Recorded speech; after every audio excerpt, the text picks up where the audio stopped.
اللهم صل على سيدنا محمد وعلى آل سيدنا محمد.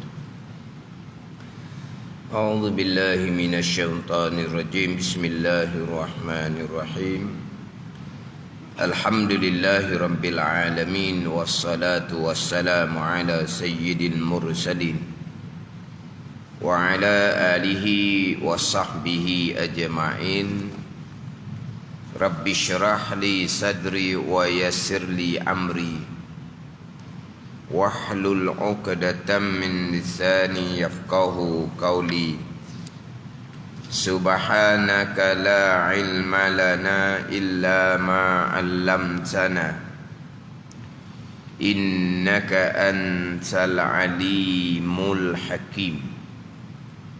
Wala hawla wala quwwata illa billahil aliyyil azim. Kitab Fathul Mu'in, muka surat 58. 58 petok bawah sekali. Petok bawah sekali.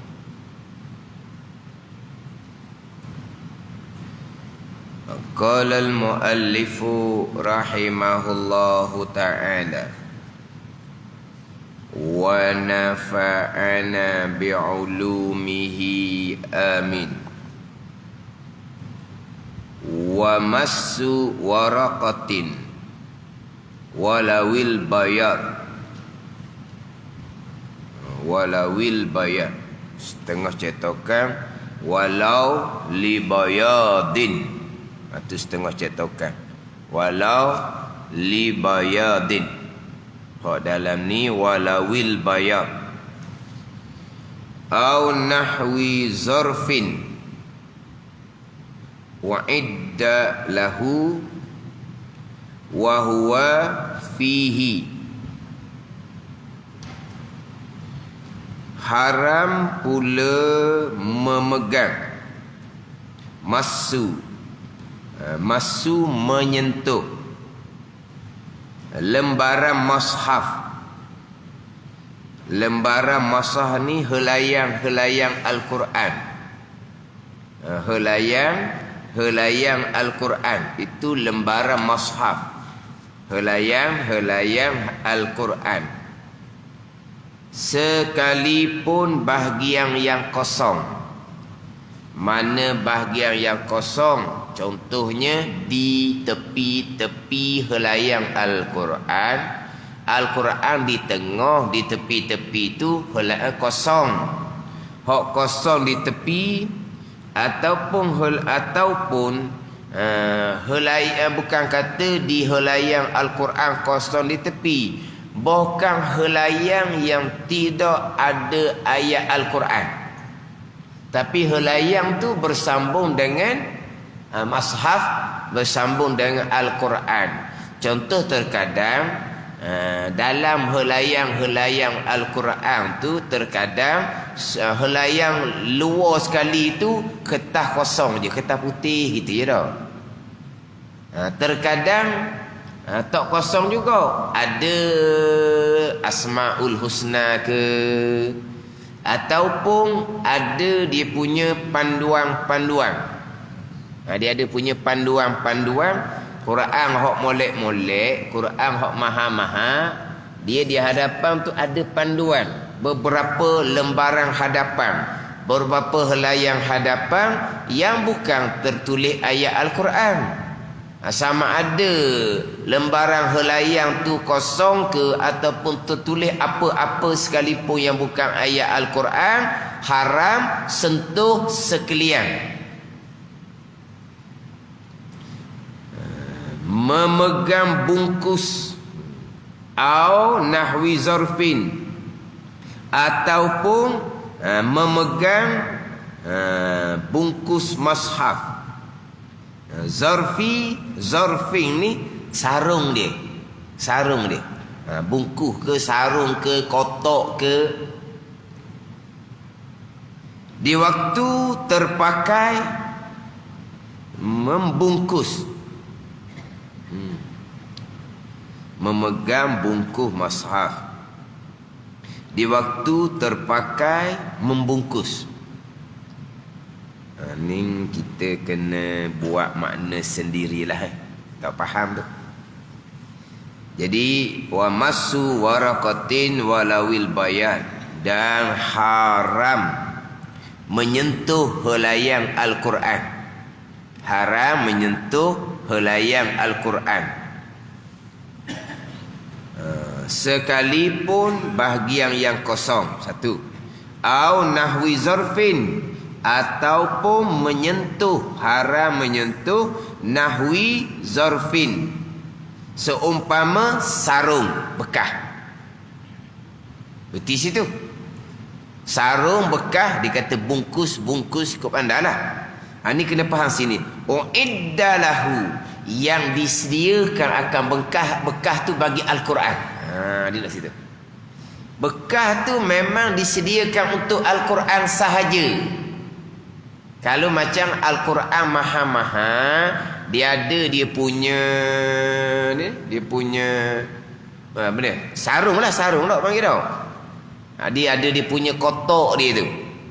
Quran maha ratus-ratus. Dia ada dia punya sarung dia tu. Dia ada bekah tu. Kemudian bekah ni pula uiddalahu, kena ambil situ. Yang disediakan baginya bagi Quran. Yang disediakan baginya bagi Quran. Yang disediakan bagi Quran ni ay wahdahu, maknanya disediakan bagi Quran semata-mata. Bukan kata bekah tu besar, Quran pun bubuh dalam tu, kitab ke lain-lain boleh bubuh dalam tu, tu tak haram sentuh bekah tu. Mana ni? Kita bicara sentuh ni. Kalau bekah tu besar, kita tanggung dia, angkat di Quran berada di dalam, kita bicara dalam minggu lepas. Menanggung Al-Quran serta mata benda apa kosak kita. Sekarang ni kita tak bicara menyentuh, tak bicara menanggung, membawa Al-Quran serta barang yang lain. Ini sentuh semata-mata. Haram menyentuh lembaran Al-Quran, helaian Al-Quran. Haram sentuh, jamu haram dah, bukan angkat.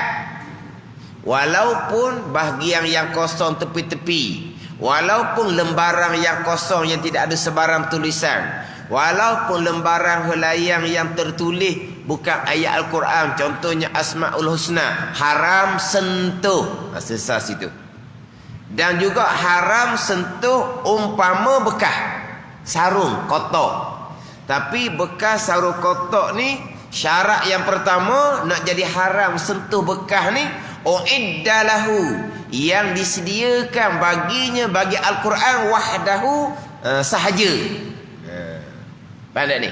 Satu, situ dia ada syarat dia. Yang keduanya wahwa fihi. Ni kita kena terjemah suku. Sebab terjemahan hak sebelah tu tak faham kita nak baca.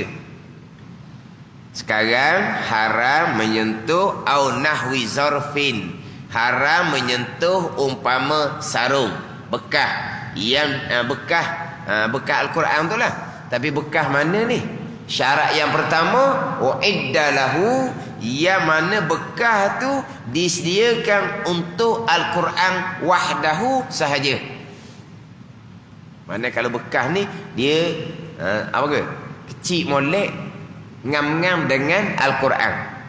Pada ni. Walaupun bekah ni bukan masa kita beli Al-Quran bersekali dengan bekah ni. Bukan kita beli Al-Quran tak ada sarung dia, tak ada kotak dia. Kita jumpalah satu sarung, satu kotak. Comel nampak sarung beldu ni. Ada beldu panggil tak? Kotak ni comel. Dengan Quran kita hok baru beli hok mahal tu, kalau bubuh tu sudah molek, kita pun belilah sarung ataupun kotak tu, kita pun masukkan Al-Quran di dalam, ngam-ngam dengan Al-Quran tu. Kita pun jadilah. Kita jadikan sarung hok kotak hok kita beli asing, hok beli kemudian ni, kita nak jadikan sebagai bekah Al-Quran semata-mata. Satu syarat. Kalau bekah tu, sarung tu bukan untuk Al-Quran saja, tu tak apa sentuh. Satu lagi syaratnya, haram sentuh umpama bekas ni, wa huwa fihi, dan ia Al-Quran fihi, di dalamnya, dalam bekas. Kalaulah sarung kotak ni memang disediakan untuk Al-Quran semata-mata, tapi pada masa tu Al-Quran berada atas rehal, bekas tu duduk asing, maka bekas tu kita boleh sentuh. Mana ni? Sebab tu kata kena tanda ni, hak terjemahan ni.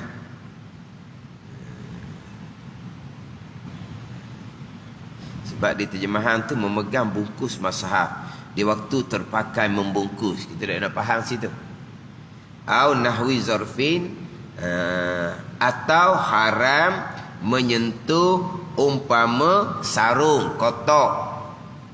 Kemudian uiddalahu, yang mana sarung kotak ni disediakan, yang disediakan baginya, bagi mushaf, bagi Al-Quran, wahdahu, sahajalah. Kemudian satu lagi syarat, wahwa, dan ia Al-Quran fihi, di dalamnya, dalam bekas tu, dalam sarung tu, dalam kotak tu. Maka bekas yang disediakan untuk Al-Quran, di masa tu Quran berada di dalam, kita nak sentuh bekas tu haram. Kalau kita nak angkat, nak tanggung, tak usah duk tanya lah, tu lagilah haram. Jamuh sentuh, comelnya dia punya sarung ni beldu, comel kita pun gosok, haram sentuh. Pada ni. Tetapi kalau bekas tu bukan disediakan untuk Al-Quran, dia hak disediakan untuk Al-Quran ni, yang kita kata hak kecil, hak sedang molek dengan Al-Quran tu, barulah kita sediakan untuk Al-Quran saja. Kalau bekas tu besar, Al-Quran kita bubuh, kitab kita bubuh, alat tulis pun kita bubuh, tu bukan bekas yang disediakan untuk Al-Quran. Kita boleh pegang bekas walaupun Quran tu berada di dalam. Kemudian bekas tu memang disediakan untuk Al-Quran. Jadi haram sentuh bekas tu ketika Quran sedang berada dalam bekas tu. Kita bukan sentuh Al-Quran ni, sentuh bekas, haram. Tetapi kalau bekas yang disediakan untuk Al-Quran, ketika tu Al-Quran tidak berada dalam bekas tu kita boleh sentuh, kita boleh tanggung, kita boleh bawa bekas tu. Sebab Quran ketika itu tidak berada dalam bekas tu. Jadi dua syarat sini ni. Satunya bekas yang disediakan untuk Al-Quran sahaja. Yang kedua, ketika tu Quran berada dalam bekas, haram sentuh bekas tu. Kotak tu haram kita sentuh. Faham tak ayat kita tu? Tu kena buat catatan sendirilah tu. Sebab terjemahan tu mungkin kita agak tak berapa nak faham terjemahan tu. Jadi sekarang ni bicara berkaitan dengan haram sentuh Al-Quran. Jadi dalam kitab kita ni bicara haram tanggung Al-Quran, bawa Al-Quran terlebih dahulu. Dia biasa kitab, dia akan bicarakan berkaitan dengan haram sentuh Al-Quran. Sebab larangan dalam ayat Al-Quran, larangan menyentuh Al-Quran. Hadis pun melarang menyentuh Al-Quran di dalam keadaan kitanya berhadas. Haram sentuh. Kemudian haram tanggung, bawa, itu kias sahaja. Kalau sentuh pun haram, kita tanggung walaupun tanpa menyentuh Al-Quran, haram juga. Sentuh sahaja haram dah. Tanggung, angkat, bawa, lagilah haram. Tapi bukan masa kita tanggung, angkat tu bersentuh dengan Al-Quran. Kalau bersentuh dengan Al-Quran, itu awal-awal lagi dah haramnya. Kemudian tanggung Al-Quran ni pula serta mata benda, serta barang yang lain. Al-Quran dalam beg, Al-Quran atas rehal, Al-Quran atas bantal, Al-Quran atas meja. Kita bawa beg serta menanggung Al-Quran di dalam. Kita angkat reha ke, angkat bantal ke, angkat meja ke, berserta Quran tu berada di atas. Maka haram jikalau kosak di hati kita, kita menanggung Al-Quran. Haram. Kosak menanggung Al-Quran semata-mata, sentuhnya memang tidak. Tapi kosak kita yang menanggung Al-Quran, hukumnya haram. Adapun kalau kosak capu, kosak menanggung Al-Quran, membawa Al-Quran dan juga bawa beg, angkat rehal dan juga angkat bantal dan juga angkat meja, bersekali dengan bawa Al-Quran, capu, angkat barang, bawa barang dan juga kosaknya angkat barang, angkat Quran dan bawa Al-Quran, capu gitu. Kosak ni niat lah. Niat ni kira bila? Ketika mula-mula kita angkat tu lah. Ketika mula-mula kita angkat. Lepas kita berjalan tu dah apalah. Bukan kata kita bawa beg Quran di dalam. Kita berhati ni, niat kita, kosak kita, bawa beg ni, bawa beg ni, bawa beg. Tak payahlah, mula-mula tu je. Mula-mula. Jadi kita bawa Al-Quran dalam beg. Tiba-tiba wuduk kita batal. Kita sekarang ni kita sentuh memang tidak Al-Quran. Sebab Al-Quran berada dalam beg. Sentuhnya memang tidak. Tapi dipanggil menanggung Al-Quran serta beg. Niat kita apa? Bawa apa? Bawa Al-Quran lah. Maka hukumnya haram. Bawa Al-Quran dan juga bawa beg. Capu dua kosak. Pandangan Muktamad, pandangan Syekh Ramli, hukumnya tidak haram. Adapun pandangan Syekh Ibnu Hajar, pandangan Khatib Syurbini sama dengan pandangan mazhab Maliki, masih lagi haram. Sebab selain daripada kosak bawa beg, kosak juga bawa Al-Quran. Haram lah. Sebab bawa Al-Quran dalam keadaan berhadas hukumnya haram. Tapi bukan kosak bawa Al-Quran semata-mata. Campur dengan kosak bawa beg juga. Tapi masih lagi ada kosak Al-Quran, hukumnya masih lagi haram. Tapi ini pandangan daif. Pandangan Muktamad, yang haram hanyalah menanggung Al-Quran serta barang yang lain dalam keadaan berhadas, jikalau kosak menanggung bawa Al-Quran semata-mata, barulah haram. Al-Quran dan juga bawa beg Al-Quran dan juga angkat reha ke, angkat bantal ke, angkat meja ke, Al-Quran tu terangkat sekali. Tapi campur tu antara bawa Al-Quran dan beg, angkat Al-Quran dan reha, capu dua ni, hukum tak haram dah. Ini pandangan Muktamad, pandangan Syekh Ramli. Adapun kalau kita kosak angkat beg, angkat reha, angkat bantal meja, tu memang tak haram lah. Tak ada kosak apa-apa tak ada kosak. Kita bawa beg Quran berada di dalam, asalnya ada wuduk. Tengah-tengah berjalan, wuduk batal. Tak teringat tak ada kosak apa-apa, dipanggil itlaq, dia panggil. Itlaq kenapa? Tak kosak apa-apa. Kosak bawa beg, tak juga. Kosak bawa Al-Quran, tak juga. Tak belakang. Dia panggil itlaq, tak kosak apa-apa. Tak haram juga. Ada kita bicara minggu lepas. Jadi kita buat catatan lah. Sekarang kita berhadah. Hadap kecil haram, hadap besar lagilah. Apabila kita menanggung Al-Quran, bawa Al-Quran, menanggung Al-Quran ni ayat kita. Kita sekarang sebut kata menanggung Al-Quran, pening pula. Kita menanggung ni apa dia? Tanggung tu. Apa dia kalau kita menanggung? Dia ayat kitab menanggung Al-Quran serta mata benda. Mana apa? Membawa Al-Quran. Sentuh tidak sama sekali. Hanya menanggung sahaja. Tapi kita berhadah. Jadi kalaulah kita menanggung Al-Quran serta dengan beg, bawa Al-Quran serta dengan beg, kosak bawa Al-Quran semata-mata haram sebab kita berhadas. Bawa Al-Quran dan juga bawa beg pandangan muktamad tak haram dah. Kosak bawa beg sama telah lah tak haram. Itlaq tidak kosak apa-apa pun tidak haram. Jadi ada 4 kosak.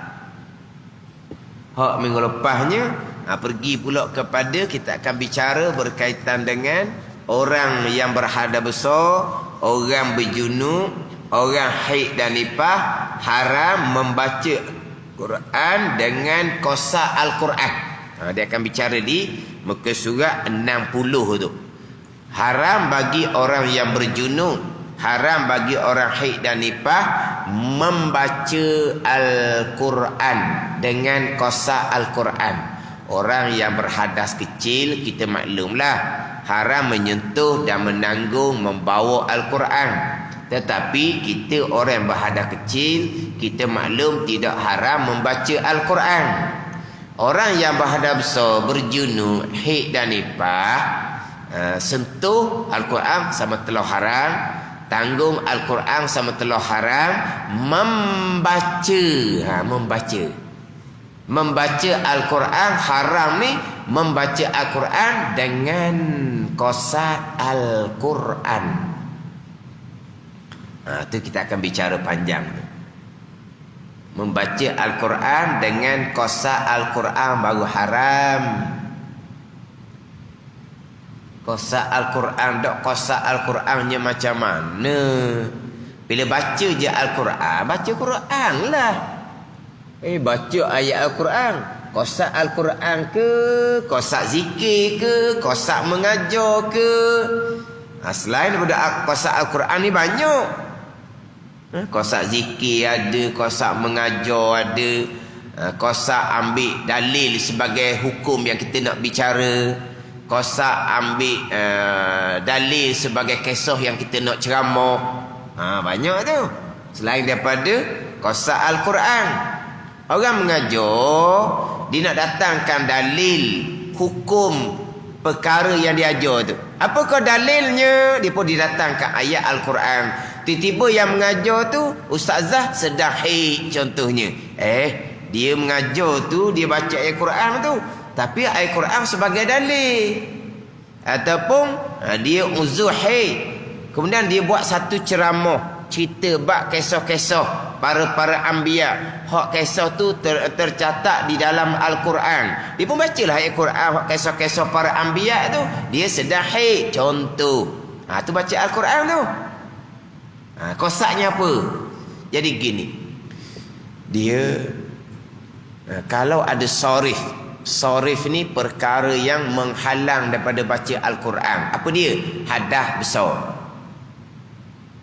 Kalau ada sorif, kita membaca ayat Al-Quran tidak dihukumkan membaca ayat Al-Quran selagi tidak kosak Al-Quran. Adapun kalau kita ni kita tak ada sorif lah ni. Kalau tidak telah duduk dalam masjid. Ada orang berjunub, ada orang haid nifas, awal-awal kita duduk dalam masjid. Maka kita ni semua tak ada sorif, tak ada perkara yang menghalang daripada membaca Al-Quran berhadap besar tu lah. Mana kita suci daripada hadap besar. Sorifnya tidak ada, penghalangnya tidak ada. Kita baca ayat Quran, hukumnya baca ayat Quran, kosak ke tak kosak sekalipun. Dia gitu. Hukumnya membaca Al-Quran, kosak ke tidak dibicarakan.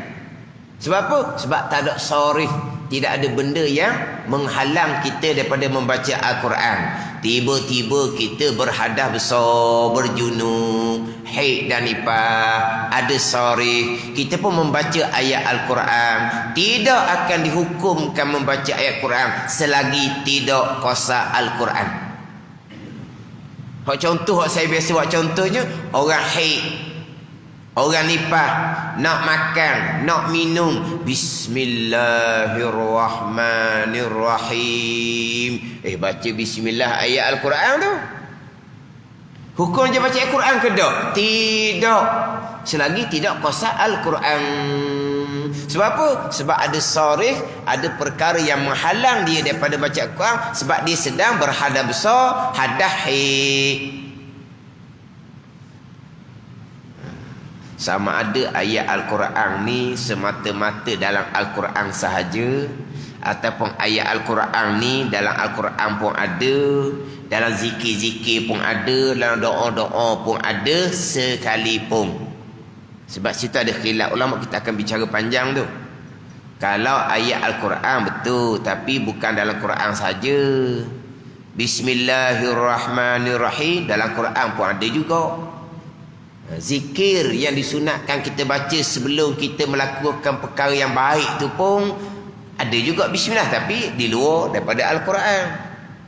Faham tak ni? Dalam ayat Quran pun ada juga. Dalam doa naik kenderaan ada juga. Itu ayat Al-Quran, doa naik kenderaan.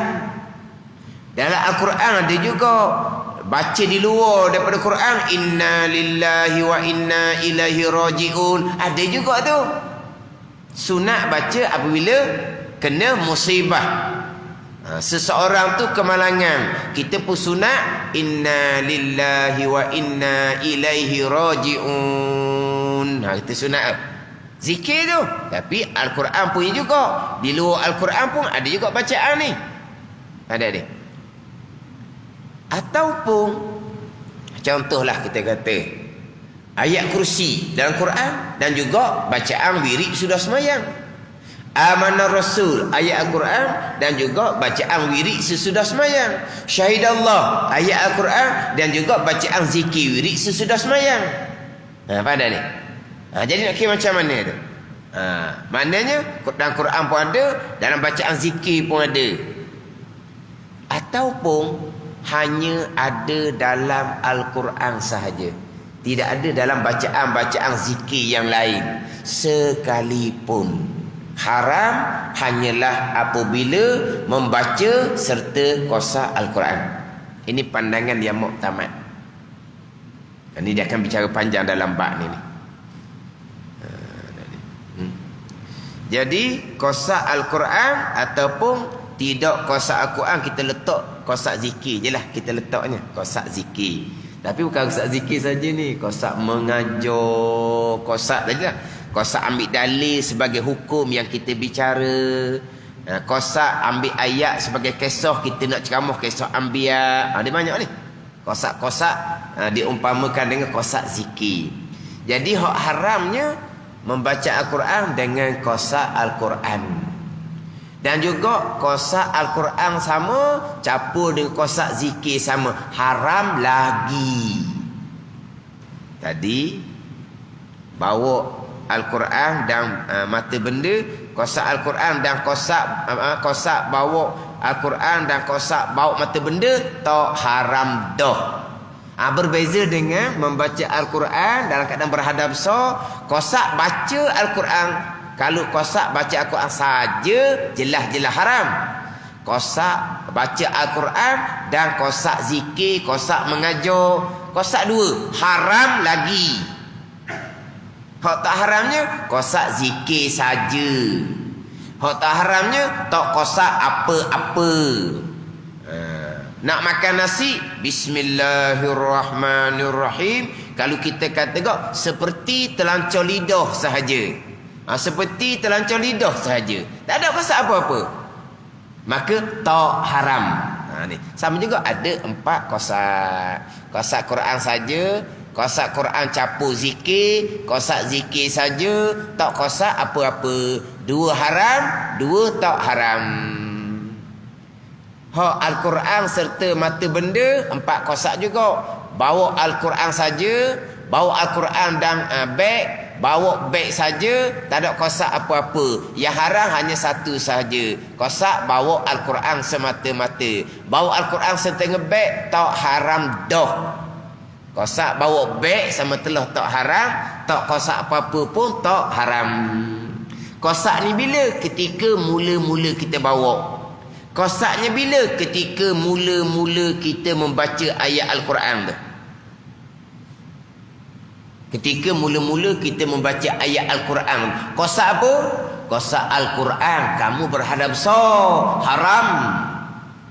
Kosak apa? Kosak Al-Quran dan juga zikir, haram lagi sebab masih lagi ada kosak Al-Quran. Kosak zikir sajalah barulah tak haram. Tak kosak apa-apa tak haram. Kosak bila ni? Ketika mula-mula baca dalam keadaan berhadap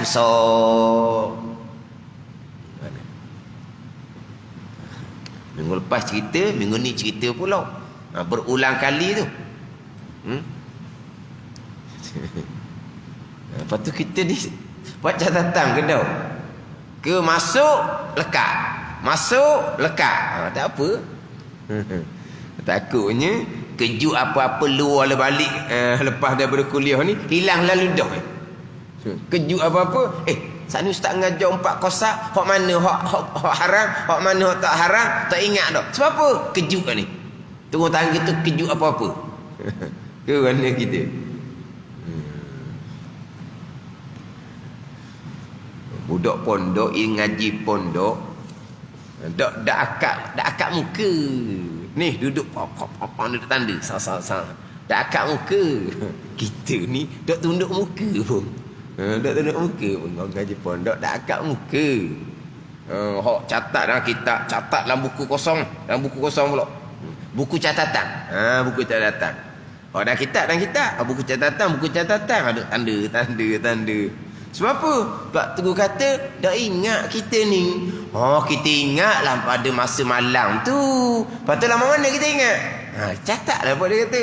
Barulah boleh lekat, boleh ikat ilmu tu dengan catatan.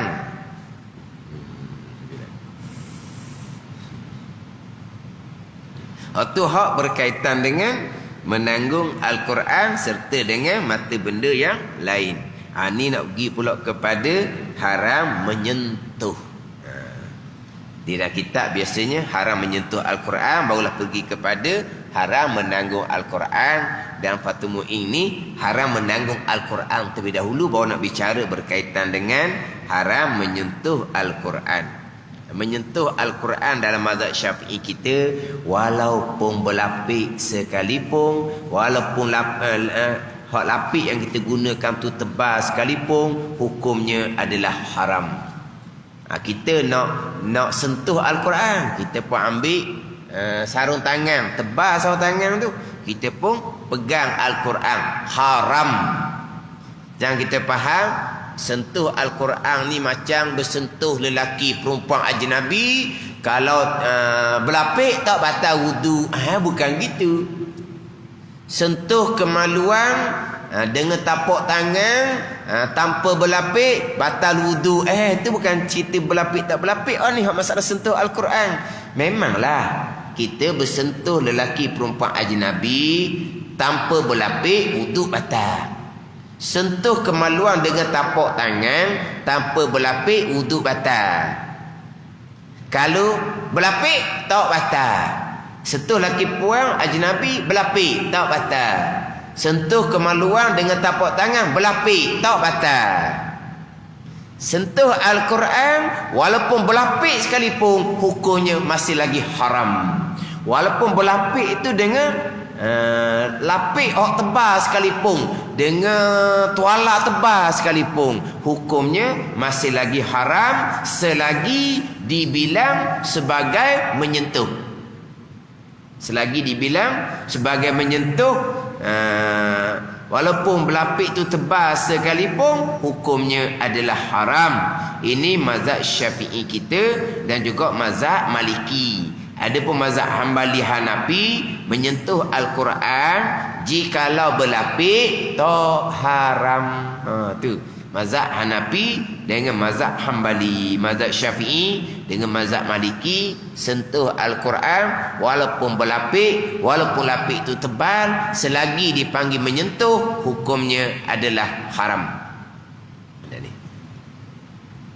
Jadi menyentuh ni pula menyentuh helaian Al-Quran, termasuklah bahagian yang putih. Mana bahagian putih ni? Bahagian yang kosong, yang tidak ada tulisan ayat Al-Quran. Contohnya sebelah tepi tu kan kosong kan.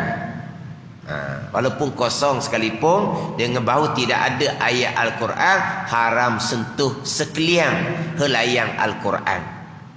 Bukan helayang Al-Quran, helayang kosong dalam Al-Quran. Tadi satu helayang Quran di tengah, tepinya kosong, sentuh tempat kosong tu haram.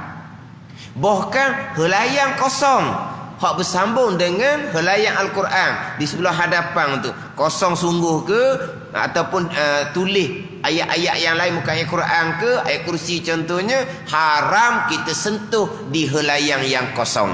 Mana-mana yang bersambung dengan Al-Quran haram sentuh belaka, termasuk kulit. Di kulit mana ada ayat Al-Quran? Di kulit tidak ada ayat Al-Quran. Tetapi kulit Al-Quran, sentuh kulit itu hukumnya adalah haram. Dan mana-mana yang bersambung dengan Al-Quran, mana-mana yang bersambung dengan Al-Quran, kulit luar ke ataupun hak jenis hak tutup hak tutup atas tu pun tak boleh. Mana-mana yang bersambung dengan Al-Quran, hukumnya haram kita sentuh. Mana-mana yang bersambung dengan Al-Quran, haram kita sentuh. Siapa tadi kita bicara ni bukan bersambung dengan Al-Quran, hanya bekas Al-Quran je. Hanya bekas Al-Quran, tak bersambung pun dengan Al-Quran.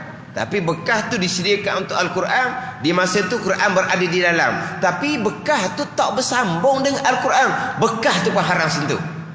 Ketika Quran tu berada di dalam, bekas tu sama telah yang bersambung dengan Al-Quran. Bekas tidak bersambung dengan Al-Quran, sentuh bekas pun hukumnya haram dah. Jadi kalau sentuh kulit dia sambung dengan Al-Quran, sentuh helayang kosong di hadapan tu haram.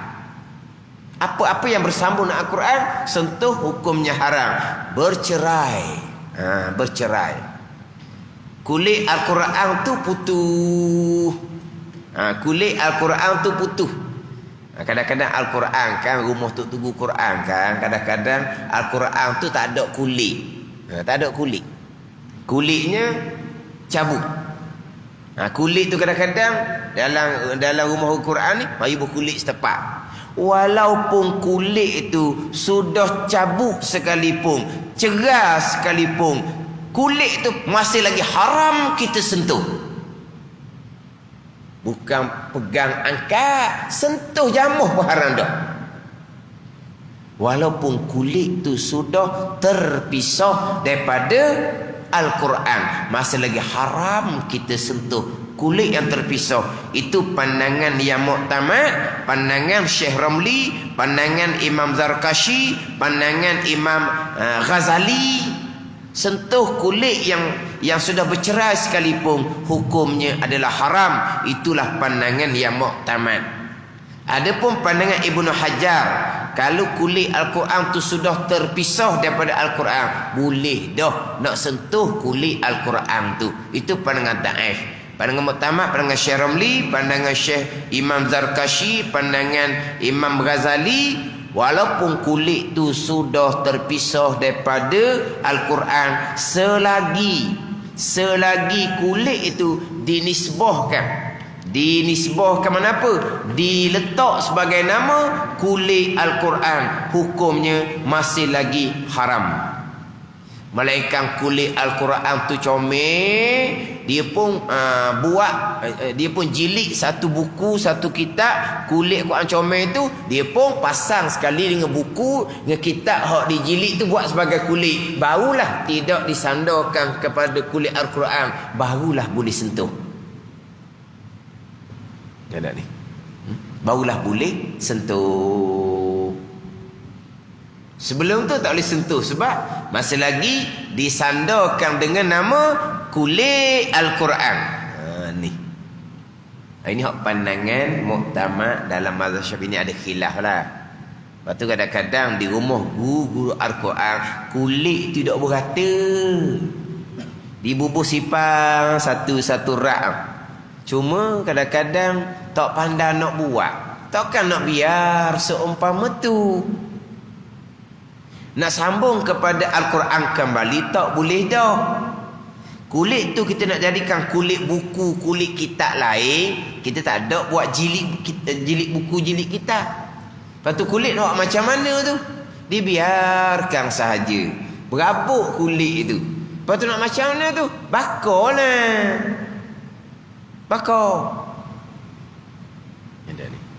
Lepas bakar, lepas tu kita pun tanam dia punya abu dia tu. Kita bakar, kita pun tanam dia punya abu. Aula seumpama tu lah. Tanam di tempat yang kita tidak langkah. Aula. Ada pun hak jabat agama dia bakar, abu tu dibuang tengah laut. Okeylah juga tengah laut kan? Kan gitu? Tak cakap apa? Quran banyak ni, Quran banyak diipung hak Quran hak rosak dah ni. Kulit ke ataupun Quran yang sudah ni sudah betul. Sudah gelar. Faham tak gelar? Faham tak gelar? Faham? Ha? Quran hak gelar dah tu. Hak gelar. Ha? Tahu gelar? Ha? Cabut lain. Cabut ni dia cabut Selah-selah ni gelar. Apa gelar? Dia Quran ni kan dia kalau gelar ni kan jadi halus tu, faham? Ada kena? Kena ada wah gelar. Wah gelar kena? Tak lagi tak kena wah gelar. Kena buah kelapa sawit. Kena. Dia kait tu, kait jatuh buah kelapa sawit. Lepas tu hak kecil-kecil kan. Dia panggil apa tu? Buah gelar dia panggil. Tu buah gelar. Gelar lah sebab dia cabut daripada hak takar bersawit tu kan. Hak besar tu. Lepas tu dia pun gelar. Cabut. Kalau kebersawit ni orang tua, dia akak hak besar. Kita budak kutik buah gelar. Ada ni. Gimana tu? Gi masuk kapal sawit, kutik wah gelar. Apa gelar tu? Kena. Tak ada sini. Anak-anak orang Felda tak ada. Oh, tak tahulah. Saya kait kutik wah gelar tu pandailah. Nak kait tu tak ada. Tak ada. Tak erti.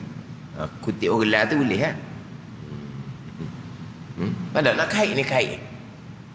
Dak pandai jatuh atas kepala, balik awal lah jawapan dia. Buah kelapa sawit tu berat mana, duri banyak mana. Lepas tu duduk atas nak jatuh macam mana? Tak pandai kau tak ada apa lah. Balik awal jawapan dia. Orang hok mana apa? Lama dah kait bersawit. Siapa masa nak kena juga bahaya. Gelar ni dihacur pada ni. Kertas tu dia jadi macam apa? Pahu. Tahu pahu? Kan dia kan jadi halus-halus. Ni kadang-kadang ni terabur ni, terabur Quran tu pinjak dia orang tu kan. Lepas tu guru Quran ni macam mana? Dia tak nak buat. Bakar. Tak nak tiwi ke jabat agama bakar. Kita bakar sendiri. Kemudian kita pun aula kita tanam aula saja. Apabila kita bakar, dia sudah menjadi abu, tak panggil Al-Quran dah. Mana kalau abu tu kita tabur rata-rata pun tak panggil Al-Quran dah, tapi kurang adab.